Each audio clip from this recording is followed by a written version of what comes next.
Charley horse. The idiom, Charley horse, is used to describe a sudden and painful muscle cramp or spasm, usually in the leg.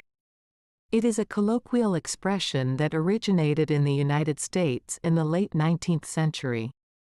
The exact origin of the term is uncertain, but it is believed to have been named after a baseball player named Charley Radbourn, who frequently suffered from leg cramps. When someone says they have a Charley horse, it means they are experiencing a sudden, involuntary contraction of a muscle, typically in the calf or thigh. This can be quite painful and may cause temporary difficulty in moving the affected muscle. Here are a few examples of how the idiom, Charley horse, can be used in sentences. 1. I woke up in the middle of the night with a terrible Charley horse in my calf. This sentence means that the person experienced a sudden and painful muscle cramp in their calf while they were sleeping. 2.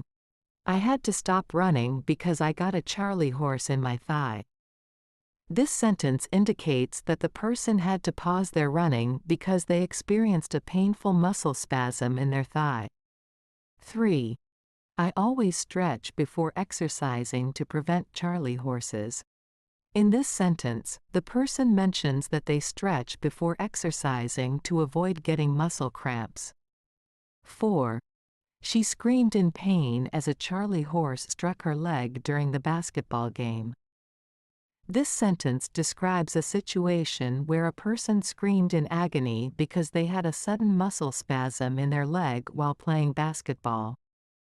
Overall, the idiom, Charley horse, is used to describe a painful muscle cramp or spasm.